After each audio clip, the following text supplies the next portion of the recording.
Graças a Deus. Eu cumprimento os irmãos com a paz do Senhor. Cumprimento a Igreja de Cristo com a paz do Senhor. Quem está feliz nessa noite? Então encontre uma pessoa bonita do seu lado e dê um sorriso para ela. Ficou difícil? Se não tiver ninguém bonito aí embaixo, é só olhar aqui para cima, tá bom? Mas é para essa juventude que está aqui, né? A juventude mais linda do estado de Santa Catarina. Alguém trouxe Bíblia nessa noite? Abra sua Bíblia comigo no livro dos Salmos.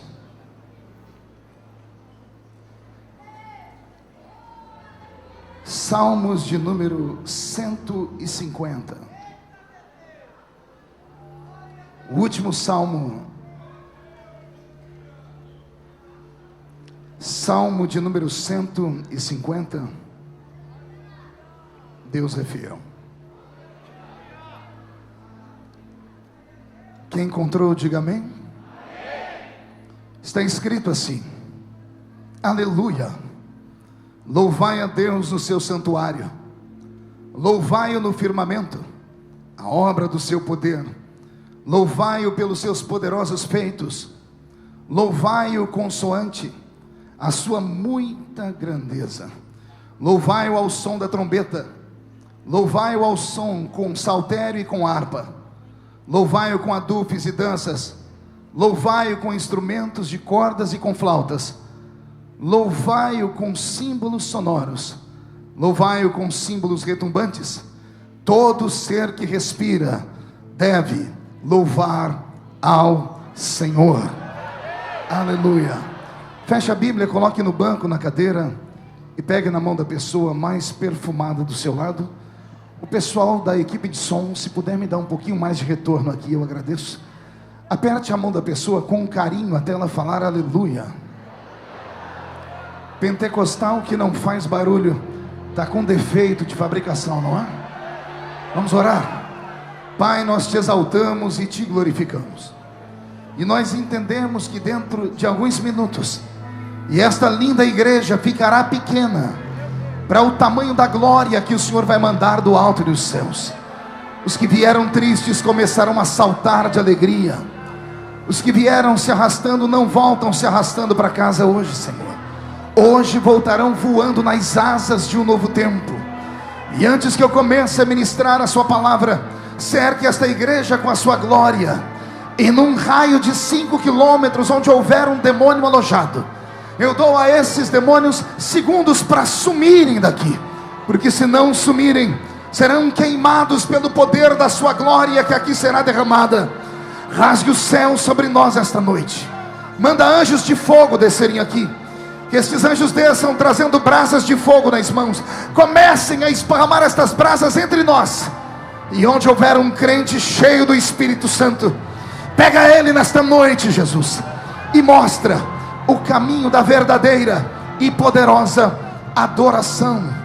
Fala conosco, fica conosco, é o que eu te peço agora e sempre. E toda a igreja diz: os que podem, tomem o seu assento aplaudindo a Jesus, porque Ele é bom, porque Ele é maravilhoso. Graças a Deus. Querida igreja, noiva do Cordeiro, simpatizantes da nossa fé, amigos que vieram de perto, de longe, autoridades presentes, companheiros de ministério, levitas, juventude que está em aniversário, e todas as pessoas que nos acompanham por outros meios de comunicação. A reunião desta noite não será uma reunião comum, será uma reunião extremamente marcante para todos nós. Eu frequento essa festa há muitos anos, e todos os anos, quando o pastor Reuel se lembra de mim, eu fico muito feliz. Às vezes faço das tripas coração para estar aqui, como fiz hoje. Faz 8 dias que eu não vou em casa. Eu estava nos Estados Unidos, numa reunião na ONU, por 4 dias. Cheguei ontem de manhã, fui direto para Recife. Anteontem de manhã para Recife. Preguei 2 noites de cruzada em Recife. Saí de madrugada para estar aqui com vocês hoje. Faço isso não porque o meu corpo consegue, faço isso porque eu sei a importância desse trabalho e a honra que é estar aqui nesse ambiente. E como eu disse, há muitos anos eu frequento esse congresso. Mas eu não consigo me lembrar a última vez que eu vi essa juventude cantar com tanta empolgação.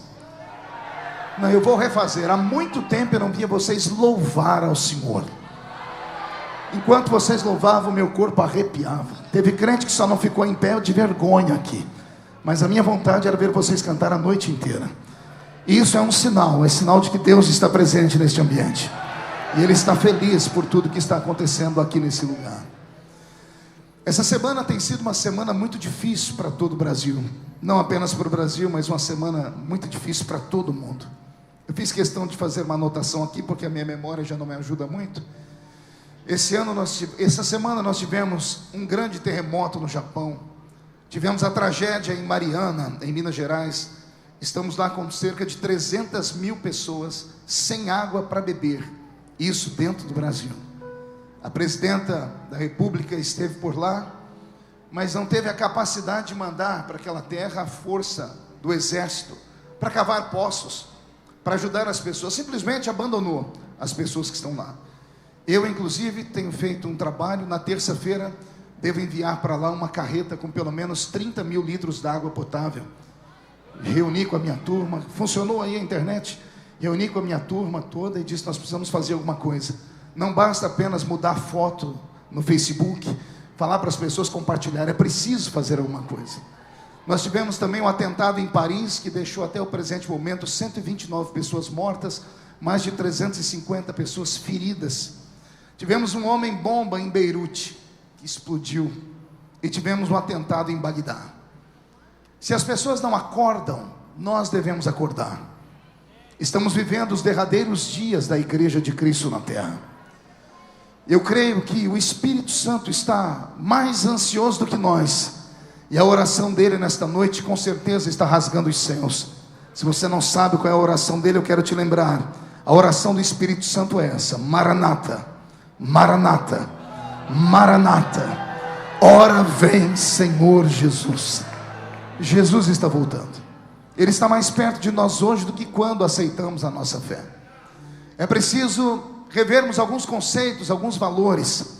E nada melhor do que falar desses conceitos e valores do que numa reunião como essa. Uma reunião onde nós temos aqui como os coristas principais, os adolescentes e jovens aqui do estado de Santa Catarina. E uma multidão imensa que nos assiste aqui dentro, outros lá fora e outros pela internet. Meu Facebook está ligado aqui, as pessoas estão nos assistindo. Eu tenho 3 milhões de pessoas que me seguem pelo Facebook. Nesse momento, então, o mundo inteiro está ligado aqui, pastor Reuel. E eu tenho certeza que Deus tem um recado para o nosso coração. Deus vai falar conosco poderosamente aqui, amém? Posso ouvir um grito de glória a Deus bem forte? Eu passei a tarde toda procurando na Bíblia Sagrada algo para falar. Eu prego desde criança. Eu tinha 13 anos quando comecei a pregar. Hoje eu tenho 43. São 30 anos ministrando a palavra do Senhor. Nesses 30 anos eu não me recordo de nenhum culto que Jesus tenha faltado à reunião. Não me recordo de nenhum culto que ele tenha sequer chegado atrasado à reunião. Ele sempre cumpriu com a obrigação dele, que é estar aqui para receber os nossos louvores, as nossas adorações e os nossos clamores. Nesses 30 anos servindo a Jesus Cristo como Salvador, o Senhor me deu a oportunidade que poucos homens no mundo tiveram. Não digo nem no Brasil, no mundo. Pregando desde os 13 anos, eu já tive a oportunidade de ministrar em mais de 70 países do mundo. E no meu Brasil, em quase 4 mil cidades. Nós temos 5 mil e poucos municípios no nosso país. Ou seja, eu entendo um pouquinho de culto. E eu tenho experiência com o ambiente sagrado. E às vezes, confesso, fico perturbado quando eu vejo um culto como esse, quando os louvores sobem e atravessam o teto, chegam diante do trono de Deus, e vejo a igreja não reagir. Vejo crentes ficarem olhando com os olhos secos, parecendo olho de sapo que morre no dia de enchente. Segura aí os meus jargões. Passam o culto todo com a boca travada, uma boca de aço, uma língua de ferro, um queixo de concreto. Passam o culto inteiro parecendo que são estátuas de um museu. E deixa eu te dizer uma coisa: você não é estátua de nenhum museu. E esta aqui não é uma igreja diferente. Esta aqui é a Assembleia de Deus. E se tem algum assembleiano aqui dentro, ele não pode ficar perturbado quando ver um menino desse saltar, falar em línguas estranhas, fazer coreografias espirituais. O anormal é o contrário. O anormal é entrarmos no marasmo. O anormal é você arrastar o seu corpo pesado para este culto, chegar aqui, malemar, conseguir dobrar o joelho para falar boa noite, Jesus. Isso é anormal. Anormal é você jogar o seu corpo pesado no banco, esticar o braço para a esquerda, o braço para a direita, cruzar a perna e não parar de mascar essa desgraça desse chiclete. E ficar com o celular na mão, mandando mensagem para o Facebook. Ou ficar lixando a unha, como já tem algumas pessoas aqui fazendo. E isso me irrita, porque as pessoas se esquecem que isso aqui não é um salão de beleza. Aqui não é um teatro. Aqui ainda é a casa de Deus. E na casa de Deus nós precisamos adorá-lo. Só existimos para isso. Só existimos para adorá-lo. E é sobre isso que eu quero falar nessa noite, pastor Esther. Quero falar sobre adoração. Quero falar sobre aquilo que nos empolga, pastor Henrique. Por que é que Deus nos criou, afinal de contas, pastor Wesley? Por que é que Deus criou essa raça chamada de seres humanos? Aliás, o que é ser um ser humano? Permita-me aqui divulgar com vocês e fazer abstrações intelectuais acerca da criação, acerca da antropologia. O que é o ser humano? O ser humano não é apenas um amontoado de células. O ser humano não é apenas um ser irracional que foi evoluindo com o tempo até chegar à capacidade de usar os seus neurônios para pensar. Não, o ser humano não é uma obra do acaso. O meu ancestral primário não foi um chimpanzé. Embora alguns acreditem que o seu ancestral primário foi um macaco, o meu ancestral primário não foi um macaco. O meu ancestral primário, ele era imagem e semelhança de Deus. O nome dele era Adão. Antes de Deus criar a raça humana, Deus transformou este grande universo em um laboratório. Estava ele assentado no seu trono, na sua eternidade. Não consigo aqui falar o espaço geográfico onde fica a eternidade de Deus. Não tenho aqui condições de relatar para vocês onde fica, pastor Erasmo, a dimensão onde Deus está. Eu sei que é em algum lugar onde os olhos naturais não podem ver. Muitos dizem que é aí para cima, mas já soltaram foguetes. O homem já foi na lua. Há quem diga que sondas chegaram em Marte e ninguém nunca encontrou um anjo perdido aí acima. Eu creio que Deus está em uma outra dimensão. Você pode explicar isso, pastor? Trazer uma luz de como seria essa dimensão? Imagine você de frente de um espelho. Pare alguns minutos e olhe para o espelho. Lá na imagem você vai ver um outro mundo. Se você tentar atravessar, você não consegue. Ele existe porque reflete este mundo que aqui está. Mas é como se houvesse um outro mundo. Há até um grande escritor de historinhas lúdicas que criou Alice no País das Maravilhas. E outros escritores, outros poetas sondaram uma dimensão atrás do espelho. A dimensão onde Deus está é mais ou menos assim. Ela não pode ser tocada, mas ela é real. E ela pode ser sentida.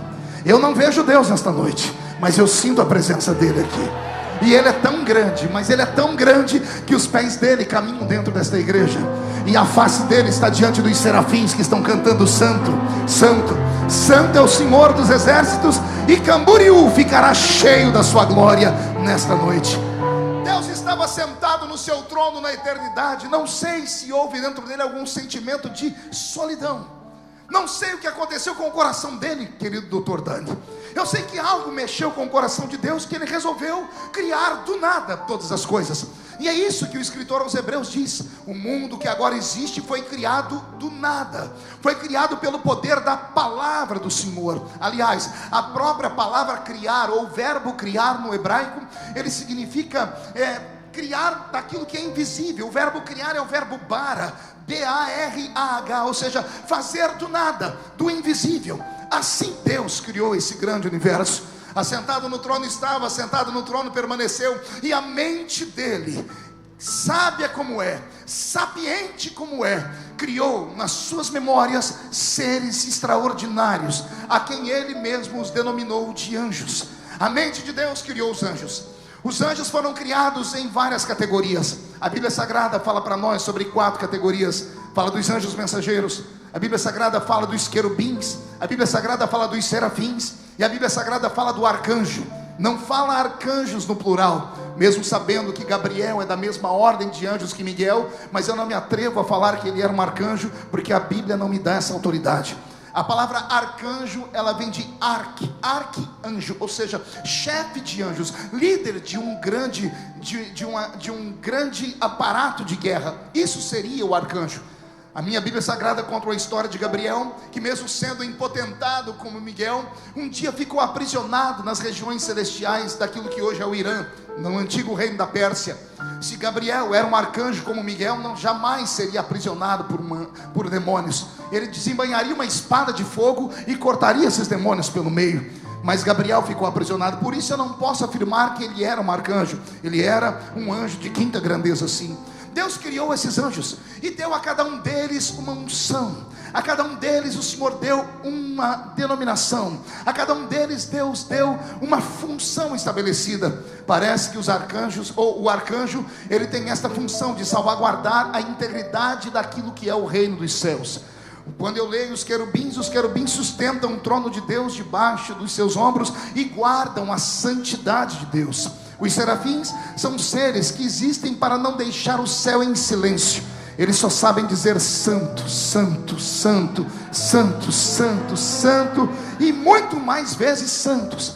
E o Senhor criou anjos mensageiros a quem Ele determina funções de entregarem recados, de trazerem mensagens. É isto que existe na esfera dos céus onde meu Deus está. Após ter Deus criado os anjos, resolveu Ele criar um anjo diferente de todos os outros. E a este anjo Deus deu o que não havia dado a nenhum dos demais. Deus deu a ele um talento específico. Nós entendemos que o nome dele era o anjo que portava a luz. Numa tradução simplista para o hebraico, Lúcifer deveria ser o seu nome. Embora nós não encontremos esse nome na Bíblia, mas portador de luz significa Lúcifer. E a este anjo, pastor Cizi, Deus deu a ele um poder que não deu a nenhum dos outros. Deus deu a ele o dom de mover o universo através da melodia. Se você já leu o livro de Ezequiel, no capítulo 26, 27, 28, você vai ver Deus falar através do profeta: porquanto nos dias em que eu te criei, ó estrela da manhã, eu criei em ti, eu criei dentro de ti as obras do tambor, as obras do pífaro, as obras dos instrumentos que haviam já naquele tempo. Quando eu leio este texto, isso me reporta que Deus não criou para ele um instrumento. Deus criou dentro deste anjo a obra do instrumento. E o que é a obra do instrumento senão sons? Deus criou, no dia em que criou Lúcifer, Deus criou a música. Lúcifer não era apenas o portador de luz, ele foi o portador do som. Os nossos velhos pais sempre afirmaram que Lúcifer foi o regente de um grande coral. Quem cresceu aprendendo essa história? Levante a mão para eu ver. Vou perguntar de novo. Quem já ouviu falar que Lúcifer era regente do coral do céu? Levante a mão para eu ver. Pois bem, com base no quê? Não há nenhum versículo na Bíblia, pastor Reuel, que diz que Lúcifer regia o coral sagrado. É simplesmente por inferência que cremos. Cremos porque Deus criou dentro dele a música.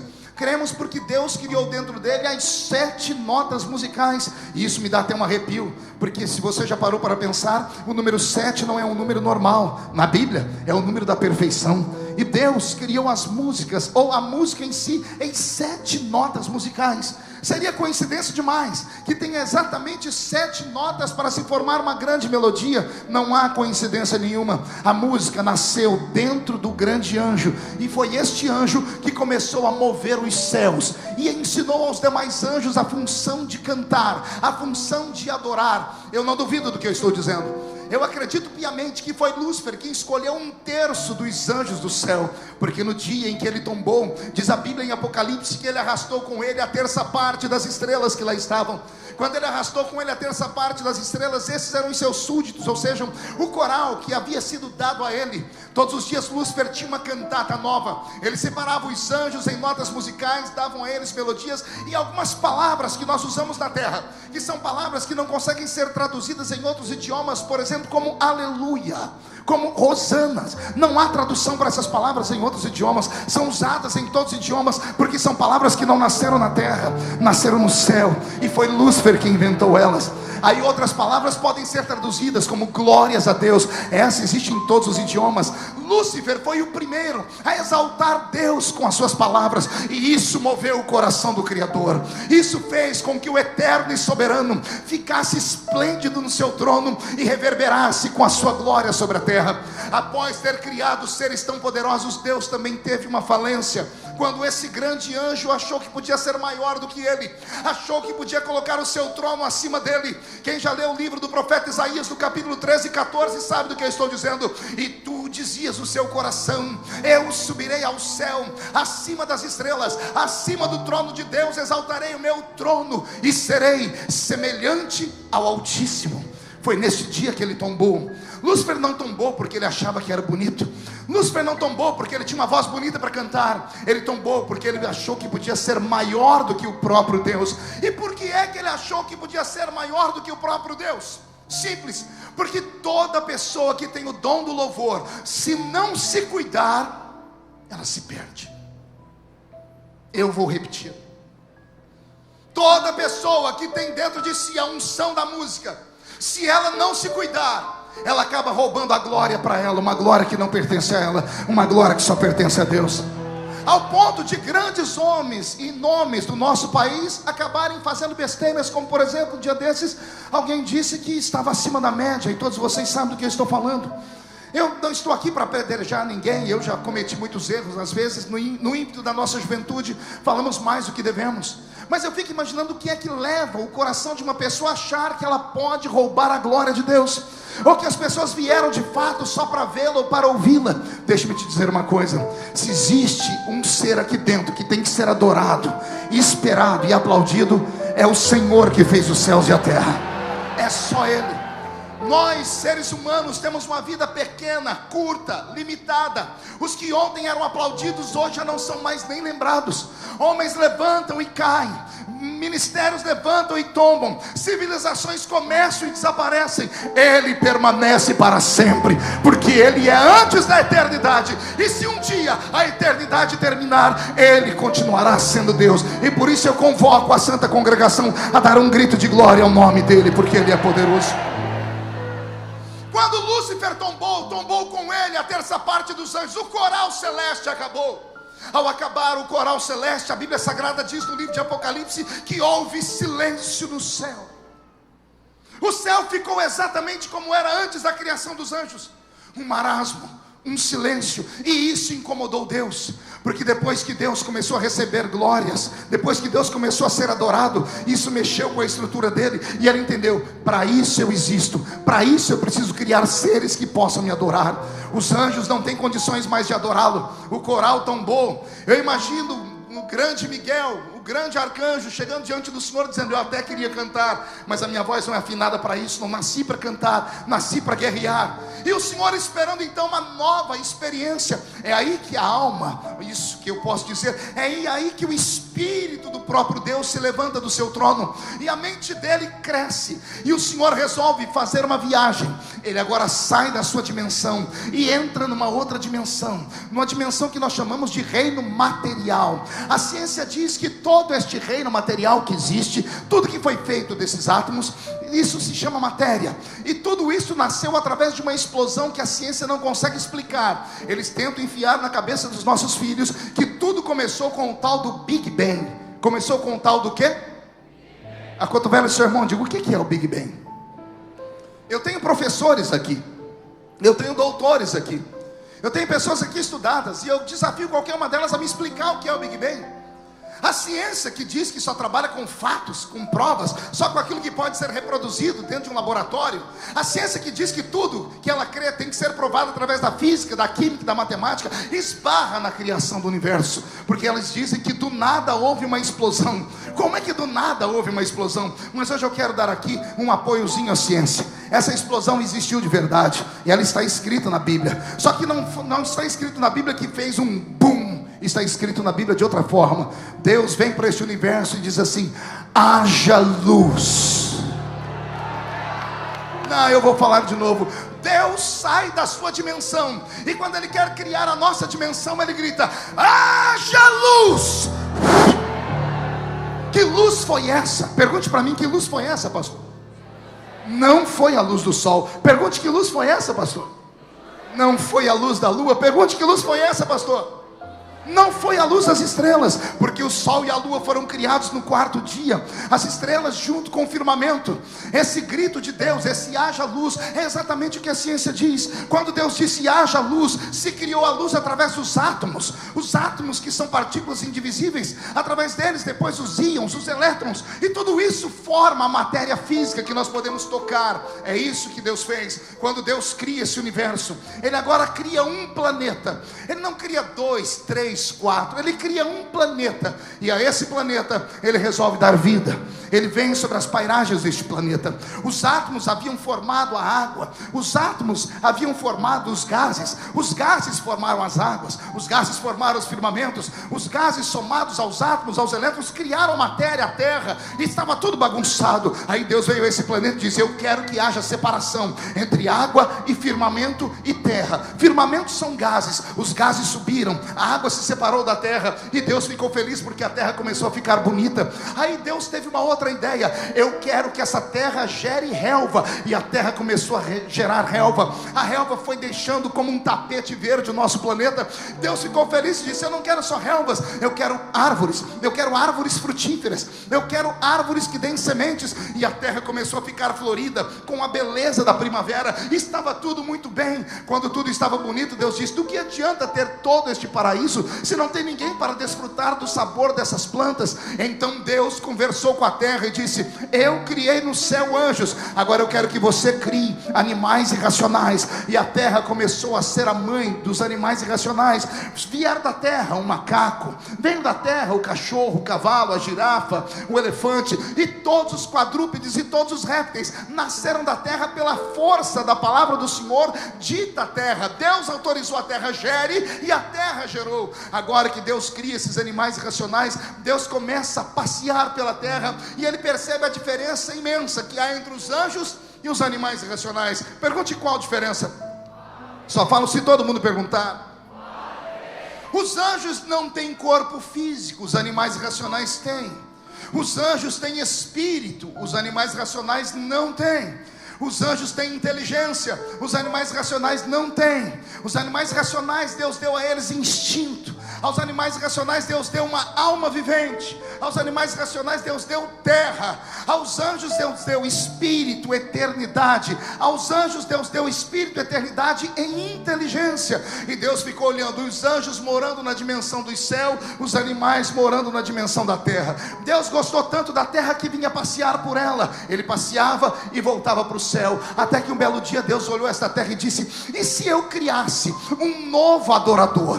E se eu criasse uma nova espécie? E Deus transformou a terra num laboratório. Deus pegou a essência dos animais irracionais e pegou a essência dos seres angelicais e fundiu em um só corpo. Deus pegou a alma dos animais irracionais e o espírito dos anjos e fundiu. Deus pegou a alma dos animais, o espírito dos anjos e a terra e fundiu. Deus pegou o instinto dos animais irracionais e a inteligência dos anjos e fundiu em um objeto só. Este objeto recebeu um nome, e o nome foi homem, porque veio da terra. Ou seja, Deus pegou o céu e a terra e colocou dentro de você. Você não entendeu, eu vou falar de novo. Deus, o Criador do universo, o mesmo Deus que criou um anjo poderoso como Miguel, o mesmo Senhor que criou um elefante tão poderoso, pegou a essência desses dois seres, pegou o céu e a terra, moldou e criou você, e te colocou aqui nesse lugar, para uma função. E aqui está, qual foi a função? Por que é que Deus criou a raça humana? Por que é que Deus criou você e te dotou de entendimento? Por que é que Deus criou você e te dotou de entendimento e de sentimento? Por que é que Deus te dotou de entendimento, de inteligência e de sentimentos? Por que é que Deus te trouxe para dentro de uma casa como esta aqui? É isso que nós vamos descobrir nessa noite. Você não nasceu por obra do acaso. Você não é fruto de um aborto mal feito. Você não é fruto de um método contraceptivo que falhou. Isso é balela, isso é conversa fiada. Isso é o que o diabo quer que você crê, para que você entre aqui dentro e fique aí paralisado, com a cara feia, parecendo que foi batizado num pote de vinagre. Você não nasceu por vontade humana. Você não nasceu nem por vontade satânica. Você nasceu por vontade divina.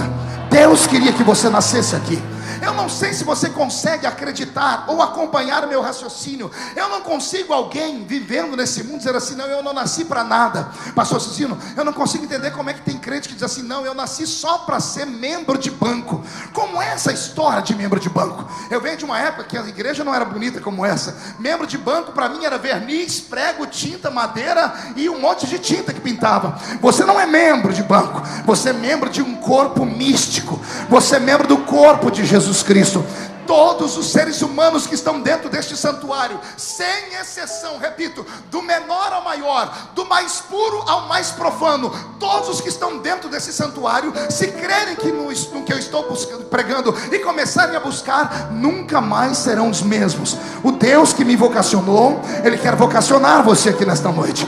Talvez seja esse o problema da nossa juventude: a falta de referência, a falta do entendimento porque estão aqui, a falta do entendimento porque devemos santificar o nosso corpo, a falta do entendimento porque devemos ler a Bíblia Sagrada, a falta do entendimento porque devemos deixar o mundo de lado e aguardar Jesus voltar. Eu queria hoje fazer uma pregação antiga como aquela que me ensinaram. Uma velhinha que congregava comigo lá no salãozinho da Rua 1, irmã Maria de Paula, um dia ela olhou para mim e disse assim: meu filho, Jesus tem um plano na sua vida.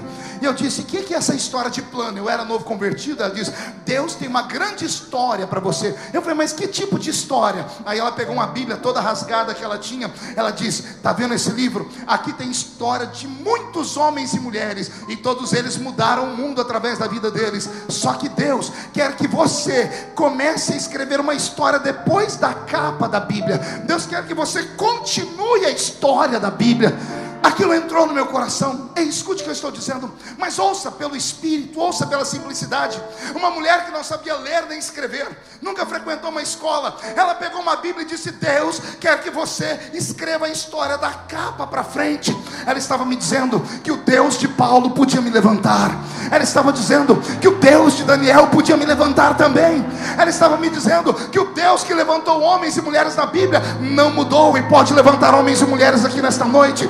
Ah, se você desejasse o que eu estou pregando, ah, se você sonhasse com aquilo que eu estou falando, se você imaginasse o que Deus pode fazer na sua vida em uma hora de culto, em uma semana de adoração, Deus pode transformar você. Dentro de um ano, você pode não estar mais sentado aqui. Nós vamos ouvir falar no congresso do ano que vem que a UMADSE mandou missionários para fora do Brasil.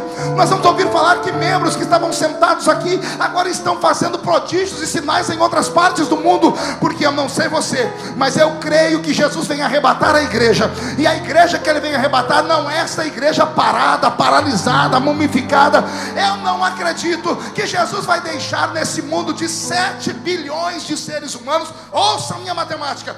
Eu não acredito que no meio de 7 bilhões de pessoas o meu Jesus vai se conformar em levar só 1 bilhão para o céu. Eu não acredito, pastor Cicino. Não acredito que ele vai perder 6 bilhões de almas para o diabo. Ele vai voltar, mas antes do arrebatamento vai haver sinais e prodígios nessa terra.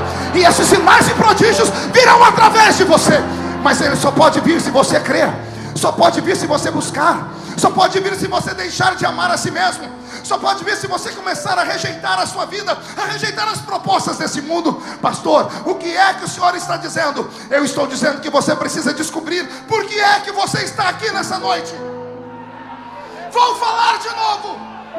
Chega de entrar em culto e sair do culto sem entender nada. Chega. Eu não aguento mais isso. Eu não aguento mais entrar em alguns cultos e todo crente, principalmente o assembleiano, ele tem uma cultura, ele põe o pé na porta da igreja e não entra. Já reparou? Depois que a gente está muito tempo na igreja, a gente põe o pé na porta e não entra. A gente põe o pé e faz assim, ó. Dependendo de quem a gente vê dentro do culto, a gente entra ou sai. Tem uns que vão para casa mesmo, dizem assim: eu não fico aqui, olha quem está aí. E esses ainda querem ir para o céu. Mas tem uns que entram, mas entram assim, ó. Entra, senta, cruza os braços e fica olhando para o relógio. Quando dá 9 horas, parece que sentou em cima de um formigueiro. O demônio das 9 horas começa a atormentar ele, começa a tirar ele da paz. Mas eu explico o motivo, pergunte qual. Esse crente, quando põe o pé na porta da igreja, ele dá uma olhadinha e ele já sabe quem vai pregar. Ele já sabe quem vai pregar, porque não há mais quem busque o dom da palavra. E aí o pastor é obrigado a usar a mesma ferramenta sempre. E aí os crentes acabam ficando chateados, porque querem ouvir uma coisa nova, mas eles mesmos não buscam dom para ter uma coisa nova. Aí entra e diz assim, lá vai a pessoa pregar. Pior, ela sabe o que a pessoa vai pregar, mas tem coisa pior do que isso. Pergunte o quê? A pessoa sabe quem vai cantar, e já sabe que música que vai cantar. A guitarra toca sozinha, é sempre a mesma música. Não há novidade de vida, não há função, não há vontade de crescer. Isso desanima qualquer um. Mas tem coisa pior do que isso. Pergunte o quê? É que o crente, quando está na porta da igreja, ele já sabe como o culto vai terminar. Eu não aceito isso. Eu venho de uma época que cada culto era uma novidade. Eu sentava naqueles banquinhos duros e ficava imaginando o que vai acontecer hoje aqui. Aí tinha uma irmã, Maria de Paula, ela levantava e profetizava. E tinha a outra irmã, que era a irmã Valda. A irmã Valda, ela levantava, rodava e saía de olho fechado. Todo mundo abaixava a cabeça. Onde ela chegava, antes dela chegar na pessoa, a pessoa já levantava as mãozinhas chorando e ia para frente pedir perdão. Era uma época de pureza. Era uma época que os profetas tinham voz ativa. Eu creio que o meu Deus não mudou. Nós mudamos. A igreja pode estar mais bonita, pode estar mais confortável, temos até ar-condicionado, mas o Espírito Santo é o mesmo. Só que ele só pode operar se você deixar. Ele só pode fazer se você quiser. O Espírito Santo, mesmo sendo Deus, não pode obrigar ninguém aqui dentro a nada. Você está entendendo o que eu estou dizendo? Ele não pode, por exemplo, com todo respeito, pastor Wesley, ele não pode vir aqui e fazer assim: eu quero te usar, deixa te usar, eu vou te usar, você querendo ou não. Ele nunca fará isso. Ele é um cavalheiro. O Espírito Santo é um gentleman. Ele é Deus. Ele passeia entre nós e procura um coração aberto. Ele procura alguém gritando: me usa. Ele procura alguém dizendo assim: eu quero. Ele procura meninos e meninas que fiquem com os olhos brilhando quando vem um pregador pregar ou um cantor cantar. Ele está te procurando nesse ambiente. Ah, pastor, mas eu já me envelheci, olha os meus cabelos brancos. Acorda. Quem foi que disse que existe idade para Deus usar? Você que tem cabelos brancos deveria estar me dando exemplos aqui, porque você cresceu numa igreja diferente da minha. Você viu Deus operar, você ouviu profecias, interpretação de línguas. Você deveria me fazer acreditar nesses sinais. Ficar parado não adianta nada. Ficar falando com meia dúzia de crentes lá da porta da igreja: ah, o culto hoje estava assim assado. Isso não resolve. Só há uma maneira de Deus operar: é você descobrir que Ele pode te usar de novo. Só quem crê. Se você não crê, não tem problema. Só quem crê que Deus ainda pode usar alguém, levante a mão direita para o céu. Chacoalhe a sua mão direita. Coloque no ombro de quem está à sua esquerda ou à sua direita. Agarra a pessoa para mim, por favor. Chacoalhe essa pessoa até ela ficar irritada. Chacoalhe ela, irrite ela. Diga: Deus te trouxe aqui para isso nessa noite. Ele quer sacudir a sua chamada. Ele quer sacudir a sua fé. Ele quer sacudir a sua esperança. Deus quer te dar uma experiência nova.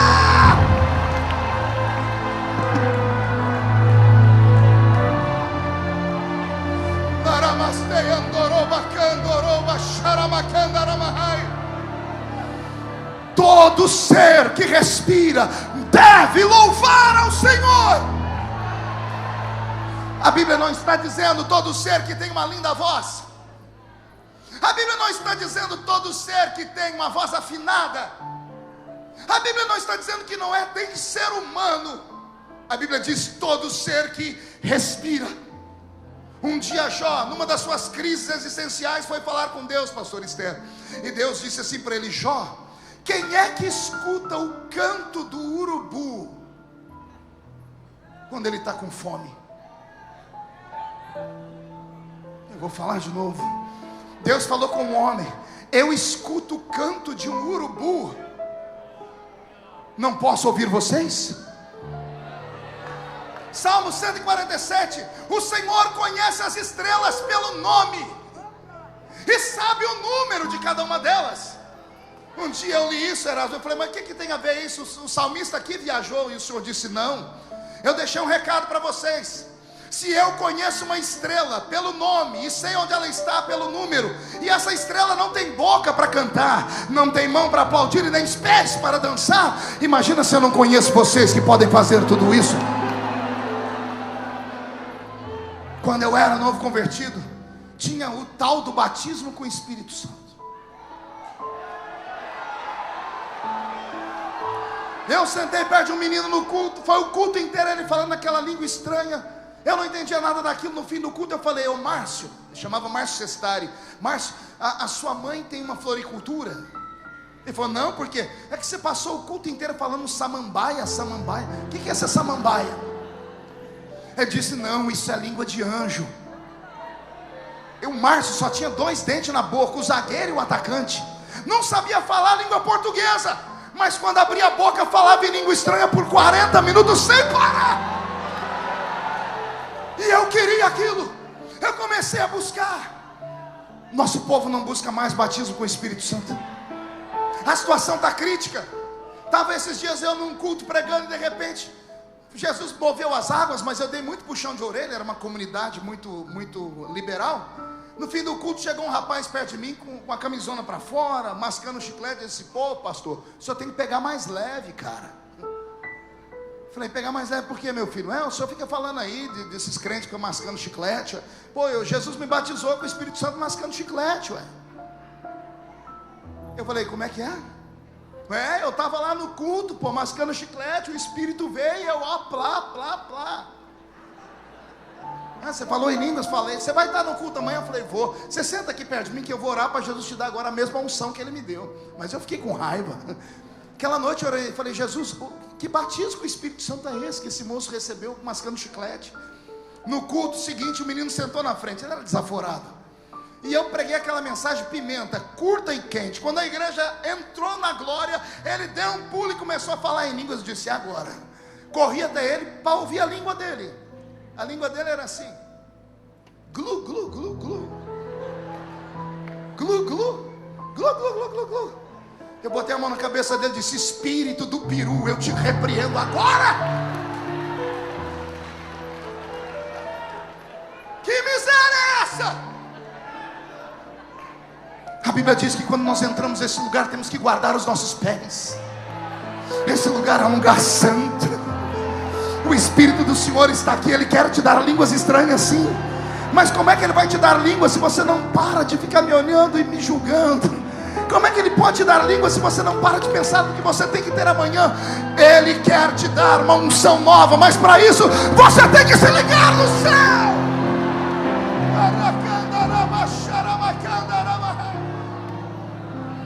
Me diga uma coisa, talvez aqui em Camboriú seja diferente,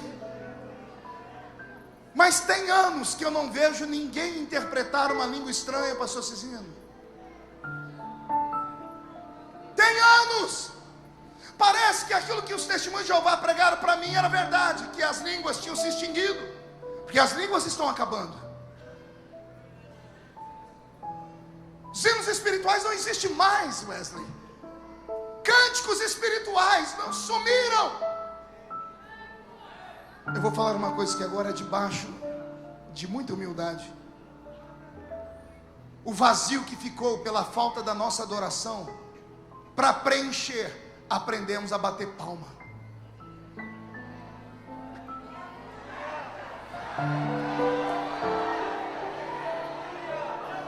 Vou falar de novo.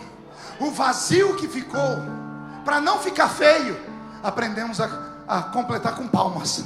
Aí a gente bate palmas até. Não sou contra palmas, está escrito na Bíblia: louvai ao Senhor com palmas.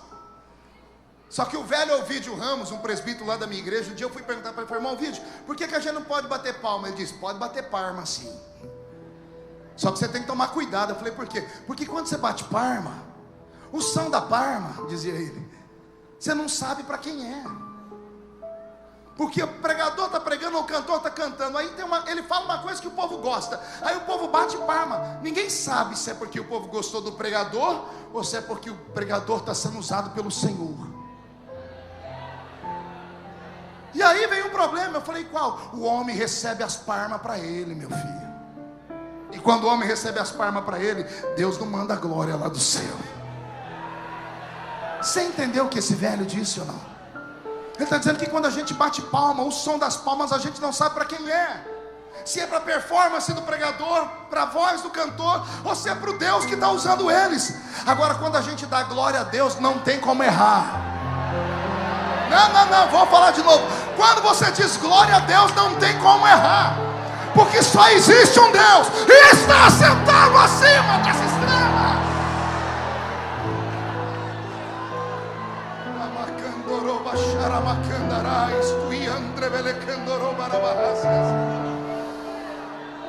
Deus fez o homem para que o homem o adorasse.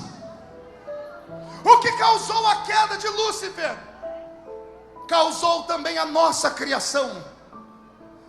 O que causou a queda de Lúcifer foi ele não saber lidar com a adoração. A adoração que era para Deus, ele recebeu para ele. Deus retirou dele o poder de adorar. Quando Deus fez o homem, Deus plantou dentro do homem o dom que Lúcifer perdeu. Qualquer um que está aqui, se inclinar a cabeça agora e começar a dizer glórias, glórias. Se começar a fechar os olhos e esquecer quem está à esquerda, quem está à direita, se fizer aquele exercício espiritual de antigamente, você corre o risco de ser arrebatado. Você corre o risco de receber o dom da profecia. Você corre o risco de receber o dom da palavra. Você corre o risco de receber o dom de interpretação de sonhos. Você corre o risco de receber o dom de discernir espíritos. Eu estou usando uma linguagem bíblica para você. Deus não te trouxe aqui para você ser um mero espectador. Não hoje. Hoje Deus te trouxe aqui porque Ele quer ver você louvar o nome dEle. Todo ser que respira deve louvar ao Senhor. Louve. Inunde esse santuário com adoração. Traz a glória de Deus para a sua vida, e você vai ver que os problemas que hoje te atormentam serão pequenos. Eu costumo dizer que todo problema na vida do crente tem uma raiz. A raiz espiritual na vida de todos os problemas do crente é a ausência do Espírito Santo. Vou repetir. Todos os problemas que o crente tem em sua vida, seja ele de ordem financeira, seja ele de ordem emocional, seja ele de ordem espiritual ou ministerial, é a ausência do Espírito Santo na vida dele. Não há outra explicação. Porque quando o homem ou a mulher tem o Espírito Santo, pode estar chovendo canivete, pode levantar 11 mil demônios, 1000 cai daqui, 10 mil cai dali, ele não é atingido. O seu problema é o velho problema da mulher do capítulo 4 do segundo livro dos Reis. Está endividada, os filhos foram levados para ser escravo, o marido morreu, e ela vai lá na casa do homem de Deus pedir ajuda, mas ao invés dela pedir oração, porque o homem de Deus serve para isso, para orar, ela olha para ele e diz assim: o senhor tem como abrir o cofre e dar dinheiro para mim? Porque o meu marido era teu empregado. Eliseu olhou para ele e disse: me declara o que é que você tem na sua casa. O que é que você tem na sua casa? A mulher respondeu de supetão: eu não tenho nada em casa. E ele olhou bem profundo nos olhos dela. Ela mudou de ideia. Na verdade, eu tenho uma botija de azeite bem pequenininha.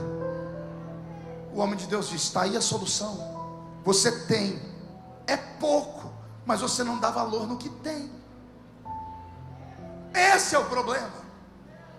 Eu duvido que exista alguém vazio aqui entre nós. Sempre tem um restinho de azeite no fundo da botija. E azeite é uma coisa que por mais que você tire, sempre fica, nem que seja lambrecado, o fundo não vai embora nunca. Sempre tem um pouquinho. Deus pode pegar esse pouquinho e multiplicar nessa noite. O seu problema não é viuvez, o seu problema não é dívida, o seu problema não é filhos irem órfãos. O seu problema é que está faltando azeite na sua botija, está faltando espiritualidade, está faltando sensibilidade.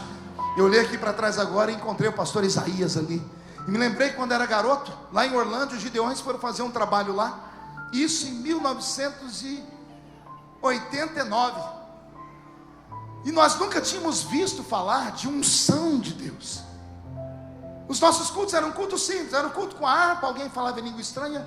Mas quando os gideões entraram lá, o pastor Isaías, ele fez um balé naquele púlpito, com todo respeito, com um microfone, com um fio. Eu não sei como é que ele deu conta daquilo. Ele dançou naquele púlpito, não precisou pregar, a igreja ficou de pé. Jesus batizou da nossa igreja mais de 80 crentes com o Espírito Santo. Eu era um menino, pastor Isaías, eu vi isso. Como é que alguém que vê isso se conforma com a situação que estamos hoje? Me diga. Como é que alguém que teve experiências profundas com Deus? Eu cresci num mundo místico, me ensinaram a buscar. Eu deitava às vezes no meio do dia para ter sonhos com Jesus, porque me ensinaram que isso era possível. Me ensinaram a amar aquilo que era invisível. Me ensinaram a crer que os pastores eram pastores. Me ensinaram a buscar, e eu aprendi. Pena que parece que eu não consigo ensinar ninguém, porque o que Deus me deu, o que Deus deu a todos nós, Ele pode distribuir aqui dentro nessa noite, nesse congresso da Almax. Alguém acredita nisso? Quem aqui gostaria de ser usado por Deus como nunca antes foi? Você está preparado? Você está pronto para isso?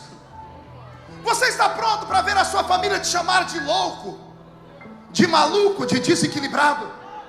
Você está pronto para começar a ver o que os olhos não viram, ouvir o que os ouvidos não ouviram? Você está pronto para sentir o que você nunca sentiu? Você está pronto para ser surpreendido nas madrugadas com um anjo de Deus te acordando todos os dias às 3 da manhã para orar? Você está preparado para o Senhor sentar do seu lado e te ensinar a Bíblia, coisa que ninguém mais pode? Se você crê nisso, então reage. Reage! Reage!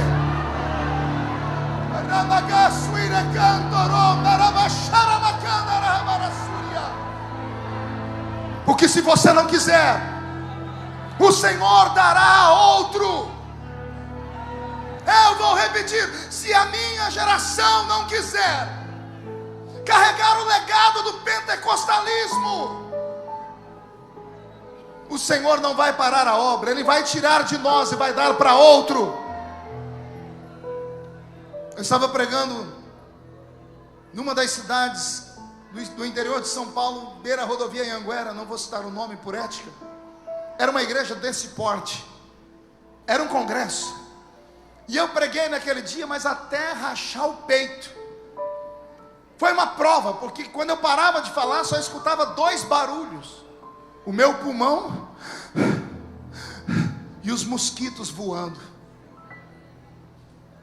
Eu comecei a falar: Deus me ajuda, porque parece que ou eu estou em pecado, ou eu não orei direito, ou eu estou numa igreja errada. Eu falei: eu orei direito, eu não estou em pecado, eu acho que eu estou na igreja errada. De repente entrou lá pela porta da igreja um grupo de umas 5, 6 pessoas. Encontraram um banco, sentaram. E eu continuei pregando, porque o pregador tem que ser valente. O pregador é como um garimpeiro. Ele entra em uma caverna, ele sabe que lá tem uma pedra preciosa, ele tem o seu instrumento, ele vai batendo até achar. O pregador tem que ser valente, né, pastor? Assim, tem que ir até achar. A pedra está lá dentro, mais cedo ou mais tarde a gente acha ela. E eu comecei a pregar de novo. De repente aquele grupo deu um grito: oh glória! Eles até me assustaram, que eu perdi o meio da mensagem. O glória a Deus deles foi tão gostoso, que quando eu olhei para eles, a igreja inteira fez assim, ó. E você sabe que esse olhar é um olhar de reprovação. Já aconteceu com você ou não? Você está num culto, está aquela geladeira, alguém dá um grito de glória a Deus, ao invés do irmão acompanhar, todo mundo faz assim, ó. Mas esse povo era valente, Reuel. Aí que eles andaram da glória a Deus mesmo. E eu falava, eles começaram a empolgar, e os outros pararam de olhar para trás e começaram a ficar com vergonha, porque esse negócio de glória a Deus pega. Se pega, é só fazer o teste. Começa a dar glória a Deus aí do seu lado para você ver. Ou o irmão do seu lado entra no ritmo, ou ele vai embora. Eu sei que teve gente que teve a infelicidade de sentar perto de uns cubos de gelo aqui. Eu sei que aí está difícil, porque tem gente aí que se você ficar mais 5 minutos perto desse irmão, você vai pegar um resfriado. Em compensação, tem gente que sentou perto de uma labareda de fogo nessa. E o povo dando glória a Deus, e pegou glória a Deus daqui e dali. Daqui a pouco a igreja toda deu glória a Deus. Eu pus o povo em pé e terminei o culto no auge, né? Fiz igual o Pelé, parei com a chuteira no auge, né?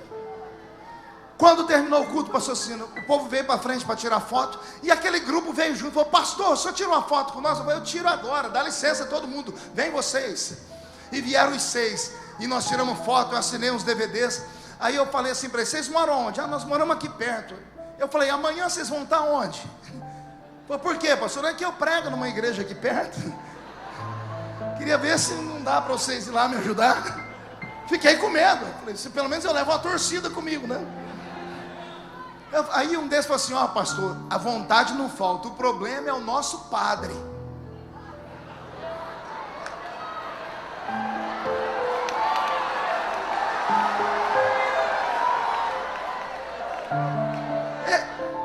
Faltou fôlego. Eu falei: como é que é? É, pastor, o nosso padre é brabo. Padre Pedro, que, olha, ele, para deixar nós sair da paróquia hoje, foi um Deus nos acuda. Eu falei: não, vem aqui num canto. Eu falei: calma aí, vocês são da onde? Eu falei: nós somos católicos, pastor. Mas vocês estavam dando glória a Deus? É, pastor, nós somos católicos do fogo, é.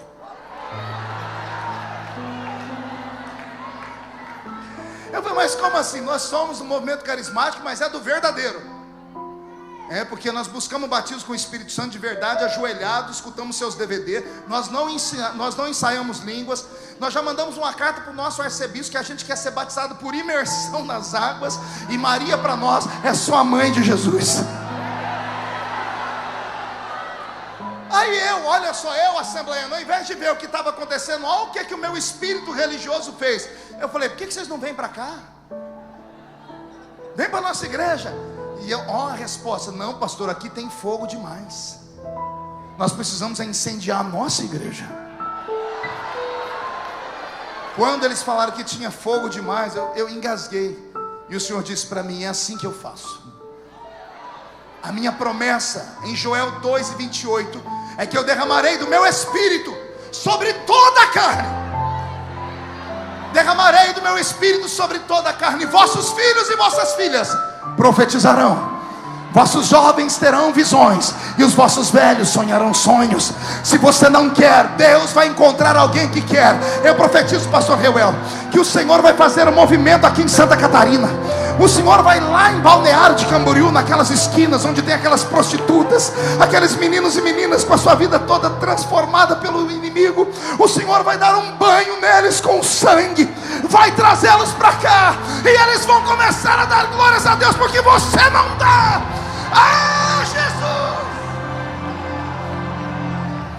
Reage, assembleia.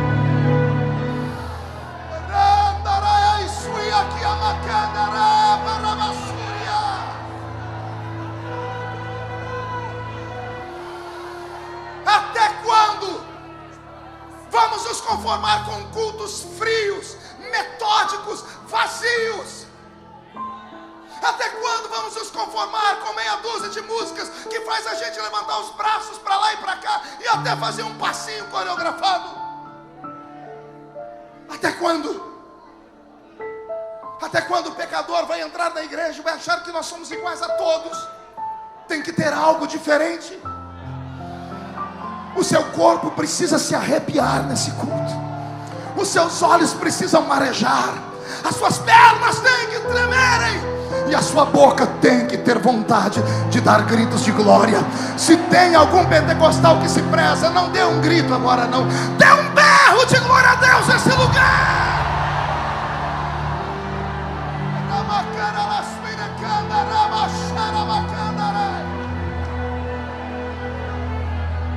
Deseje.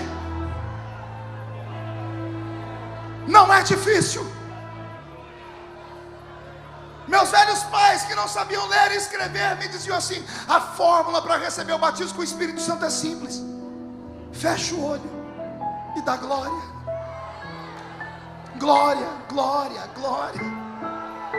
Ninguém mais diz glória. É por isso que o Senhor não vem. O Espírito Santo está feliz nessa noite. Quando você passou por aquela porta, Ele viu você entrando, Ele se emocionou e disse: é hoje. Hoje você não escapa.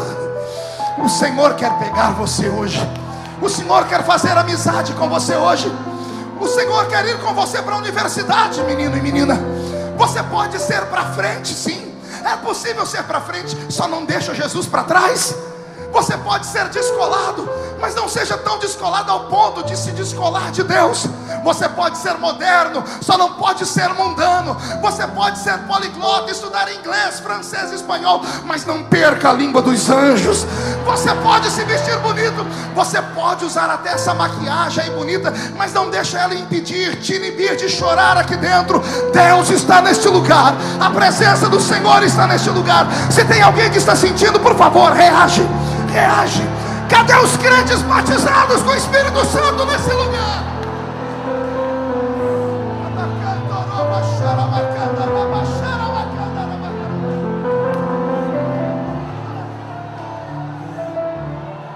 Ei,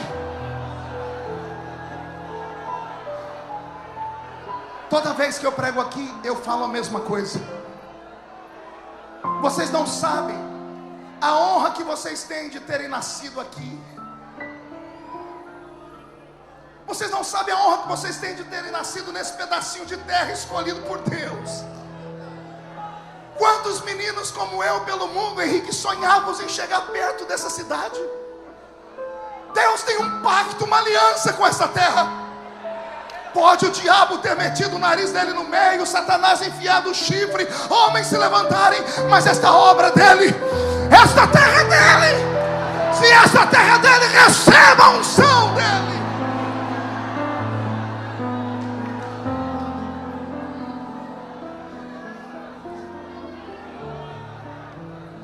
Esse lugar me despertou para buscar dons.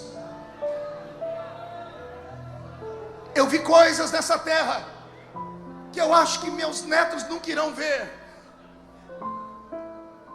Eu vi pessoas dentro do banheiro recebendo profecias.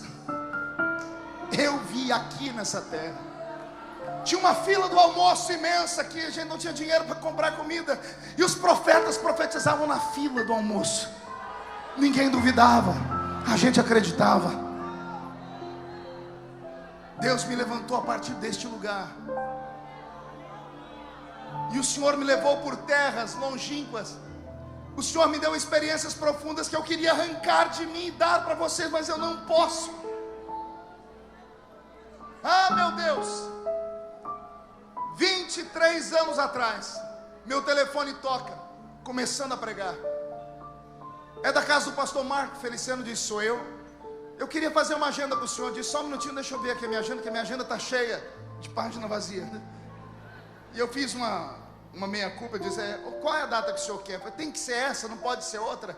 Eu vou dar um jeito, torcendo para ele não desmarcar. Aí eu falei: qual o nome da igreja do senhor? Batista do Calvário. Qual a cidade? E ele deu o nome da cidade. Eu não vou dizer porque quase que eu entrego o pastor aqui. Aí eu parei: mas calma aí, essa igreja não é uma igreja que fica na rua tal? Ele disse: é. Mas essa igreja não é uma igreja tradicional? É. O senhor ligou para o homem errado, então? Ele disse: não, você não é o menino do fogo. Como assim? É a notícia que chegou aqui, que você é o menino do fogo, que Deus te levantou lá no sul, num congresso, que onde você passa, o fogo desce. Eu disse: eu acho que eu sou. Ele falou: então é aqui que eu quero que você prega. Eu falei: mas aí vocês não creem. Ele disse: eu estou começando a crer.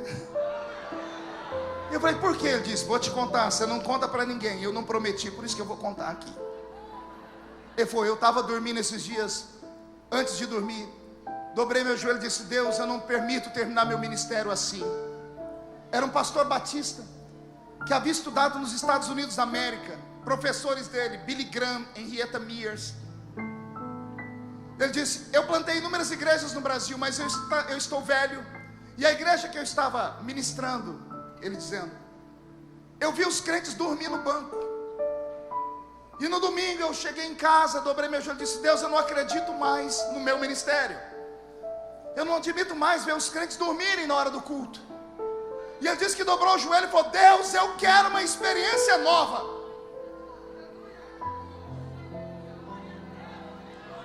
É o desejo que traz.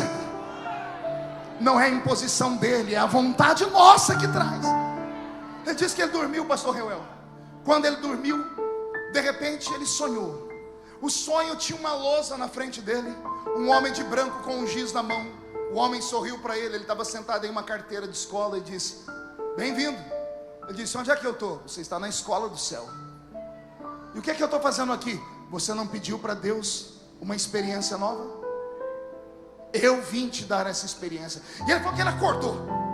Ele acordou suando frio. A mulher dele acordou e disse: o que foi, meu bem? Ele disse: eu tive um pesadelo. Ó, ele viu um anjo e teve um pesadelo.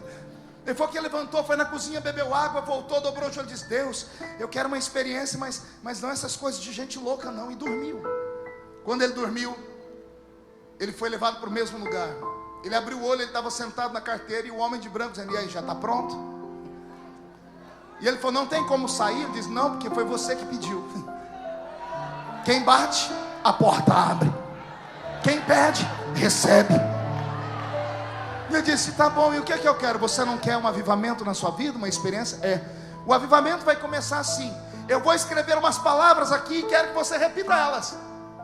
Ele disse que o homem começou a escrever numa velocidade tão grande, só que não eram palavras, eram sinais, pareciam hieroglifos, eram pontos, riscos, rabiscos. Ele disse: eu não sei falar isso não. Aí o homem deu um sorriso e disse: é por isso que eu estou aqui, eu vou te ensinar. E apontou a mão: é isso aqui, é essa palavra, fale tal palavra. E ele falou: essa aqui é tal palavra, fale.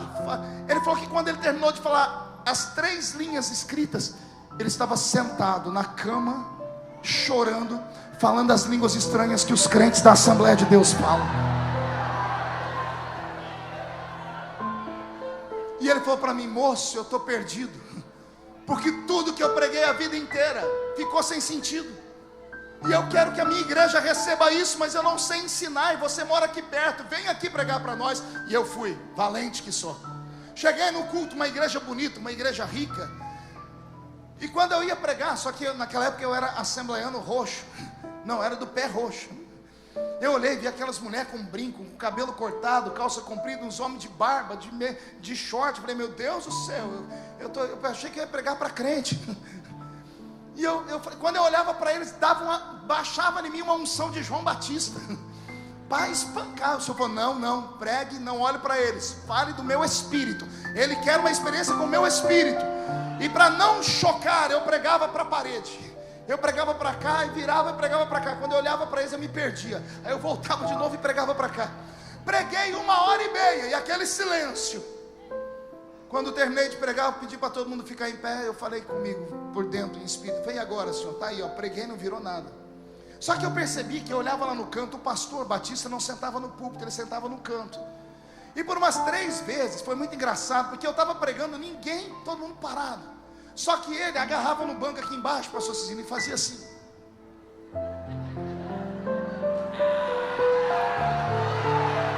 Um diácono veio e abanou ele, achando que o pastor estava passando mal. Ninguém naquele lugar sabia que aquele homem havia tido uma experiência com o Espírito Santo.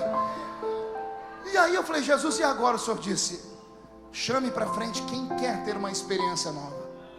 E eu chamei. Quem é que veio na frente? A primeira, a matriarca da igreja, a neta do fundador americano daquela igreja. Veio aquela senhora, toda pomposa, toda enfeitada, olhou para mim dizendo assim: quero ver se isso é verdade. E cruzou os braços. Me deu uma vontade de dar um cascudo nela. E veio atrás umas 30, 40 pessoas. E eu falei: agora, senhor, o senhor disse para mim, pede para alguém tocar uma música. Foi lá que eu aprendi esse negócio de música. E eu pedi para tocar a música Eu Navegarei no Oceano do Espírito. Toca.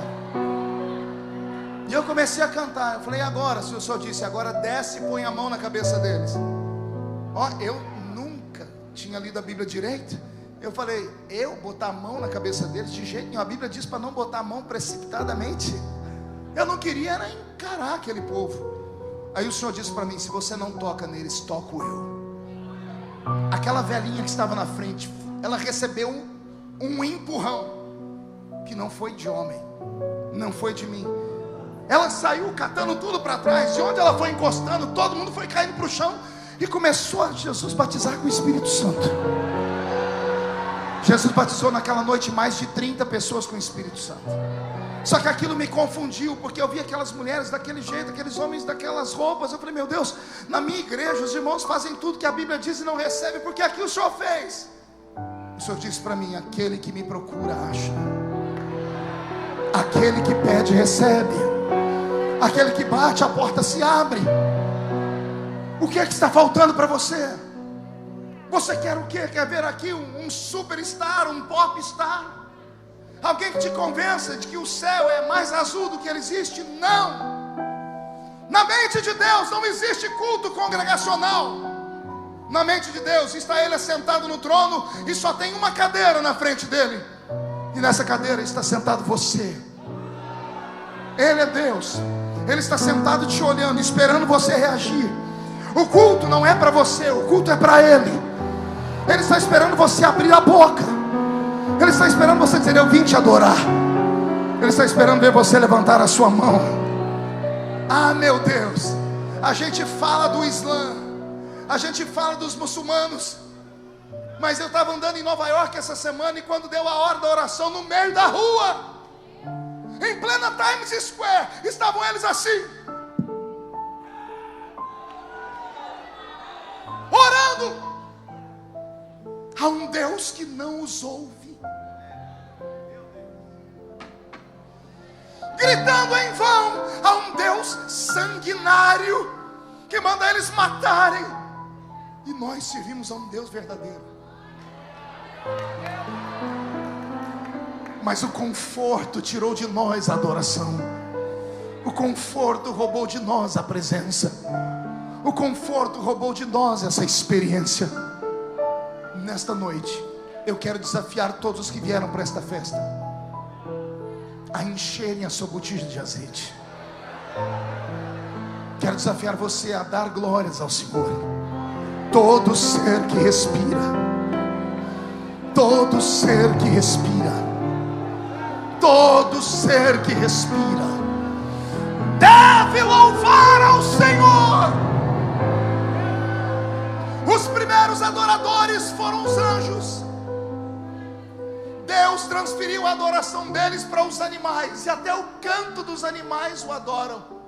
Mas Deus não queria uma adoração por instinto, queria uma adoração por consciência. Aí Deus criou o homem. Deus criou o homem para que o homem o reconhecesse. Deus te trouxe a este culto para que você sacrificasse, para que você dissesse a Ele, eu sou grato por estar aqui, eu te adoro porque o meu nome está escrito no livro da vida. Pode ninguém lá fora acreditar, mas nós aqui dentro acreditamos. A juventude cantou um hino aqui, aquele primeiro louvor, eu quero que vocês preparem ele de novo. Só que agora nós vamos louvar com vocês. Ninguém vai ficar sentado, todo mundo de pé, por favor. Todo mundo de pé. Os maestros já estejam aqui, aquele primeiro louvor. Eu quero que você pegue na mão de quem está do seu lado. Isso. Atravesse os corredores. Eu proíbo você de sair do santuário, a não ser que você esteja com uma diarreia desenfreada. Fora disso, fique aqui dentro. Pegou na mão do seu irmão? Não, solte a mão, pegue pelo braço. Os jovens já estão prontos. É aquele primeiro louvor. Pastor, o que eu faço? Vou ficar olhando para eles, pastor? Não. Você vai fechar os seus olhos e você vai tentar sentir o que eles estão cantando. Você vai sentir o que eles estão cantando.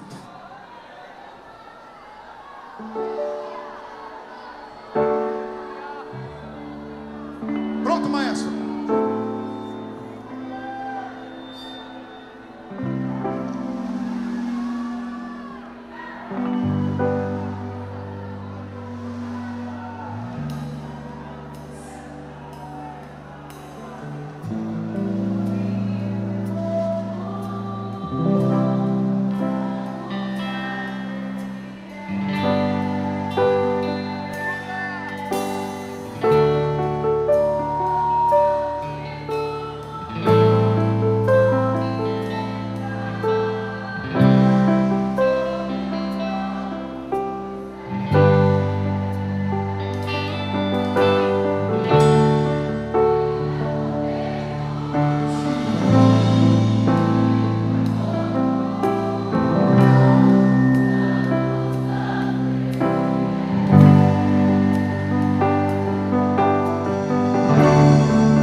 voz do